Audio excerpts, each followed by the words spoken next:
Let us start our meeting. आज आलोचनार विषय वस्तु होची how will remain healthy without medicine. आज मुझे जो कॉन्सेप्ट विषय कहबी से कॉन्सेप्ट ना होची forever international product world best natural nutrition company 1978 मसीहा मे मास 13 तारिख दिन अमेरिकार फोनेक्स रे आरंभ होइतिला। ये कंपनी रो जे सस्ता ये कंपनी जो आरंभ करथिले तांको ना होची रेक्स मौगान। से अमेरिकार जड़े स्थायी बासिंदा। तांकर बहुत बड़ विजनरी थिला। से बहुत दूरदृष्टि संपन्न व्यक्तित्व थिले। से चाहूथिले विश्वर दुईटा जिनिस हटेबे, गोटे है रोग आ गोटे एम्प्टी वॉलेट।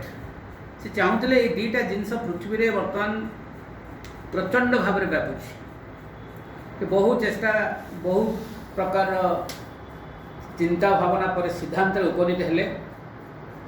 से जो कंपनी आरंभ कले ता ना फॉरएवर इंटरनेशनल प्रोडक्ट। ये कंपनी रो मेन प्रोडक्ट है महू आ आलोवेरा। 1978 मसीहा मे मास 13 तारिख दिन 13 जन अमेरिकार वरिष्ठ नागरिक को नहीं ये कंपनी आरंभ होइतिला। सेही दिन ठारू आज पर्यंत कंपनी डेवलपमेंट करुची, अग्रगति करुची। आज कंपनी गोटे कंट्री आरंभ होइतिला अमेरिकार फोनेक्स रे। शुणिक खुशी हे। आज विश्वर 172 कंट्री कंपनी बर्तमान तार व्यवसाय प्रतिष्ठा कर सारे। ये कंपनी जो कंट्री की जाइए से कंट्री बैक करनी। ये कंपनी कौन से एडवर्टाइजमेंट ना। आर जोड़े प्रोडक्ट हूँ महू आ हनी। यही दुईटा को लेकर कंपनी शुरुआत होता। आज 200 प्रकार प्रोडक्ट अच्छी। इंडिया को कंपनी आसला 2000 मसीह। इंडिया को जब आसला प्रथम से मुंबई रो गोटे बहुत भल जगार जोटा कि फाइनेंशियल सेक्टर मांद्रा हिल रोड रे गोटे निजर ऑफिस किनला 300 crores देकरी। लोक मैंने आश्चर्य हो गले कौन मार्केट आम जानू आप ऑफिस खोलने ना ना मोर ऑफिस मो मार्केट बहुत बढ़िया तेणु मु आगे ऑफिस जो कंट्री की जाए खोले। देखो कंपनी जो ऑफिस खोलला देखो तार केते बड़ विजनरी थी। से कंपनी आज वर्तमान इंडिया रे टर्नओवर होउची तार 500 crores।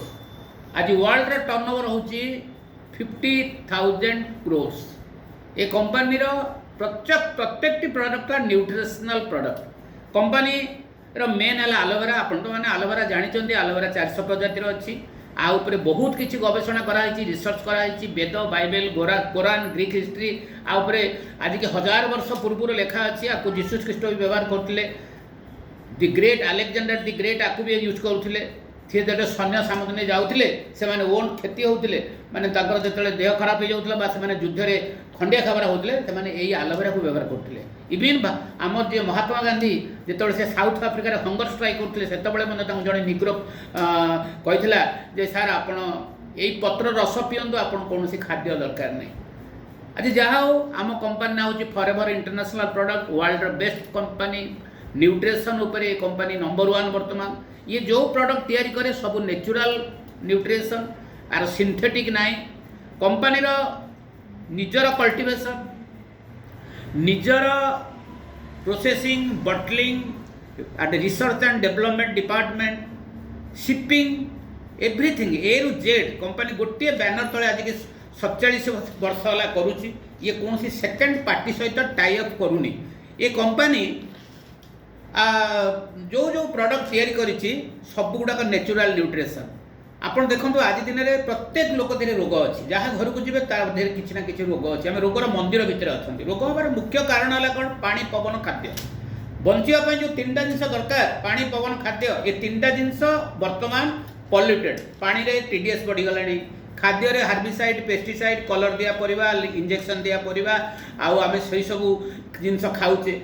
तापर मजबूर रे मध्य आमे बीड़ी सिगारेट गुटखा पान सुपारी आपणकर अल्कोहल एगुड़ा नौचे। तापर वायुमंडल दूषित हो गला जोटी कि घर बाहर आम प्रदूषण एयर नौचे। We are taking carbon dioxide. आज ऑक्सीजन प्रॉपर्ली मिलूनी। तेणु ये 3टा जिनस आम शरीर को जो दरकार से 3टा जिनस विषाक्त जहाँद्वारा कि आमर 30 वर्ष पर गोटे जवान माने जो गोटे युवकर देह खराब हो जाए। तार कारण है कौन 99% disease occur from the digestive tract due to unclean colon. ରୋଗର ମୂଳ ଘର ହେଲା କେଉଁଟା? ପେଟ। ପେଟ ଠିକ୍ ହେଇଗଲେ ରୋଗ ଠିକ୍ ହେଇଯିବ। এইটা ମୁଁ କହୁନି, ପୃଥିବୀର ସବୁଠାରୁ ଯେ ବଡ଼ ଡକ୍ଟର ରୟାଲ କଲେଜ ଲଣ୍ଡନର ପ୍ରଫେସର, ତାଙ୍କ ନାଁ ହେଉଛି ଡକ୍ଟର ଲୌଲିସ୍ ପୁଲିଂ, ଯିଏ 2 ଥର ନୋବେଲ ପ୍ରାଇଜ୍ ପାଇଛନ୍ତି ବିଶ୍ୱରେ, ତାଙ୍କ ନିଷ୍କୃତ ମୁଖବାଣୀ। ତେଣୁ ଆମ କମ୍ପାନୀର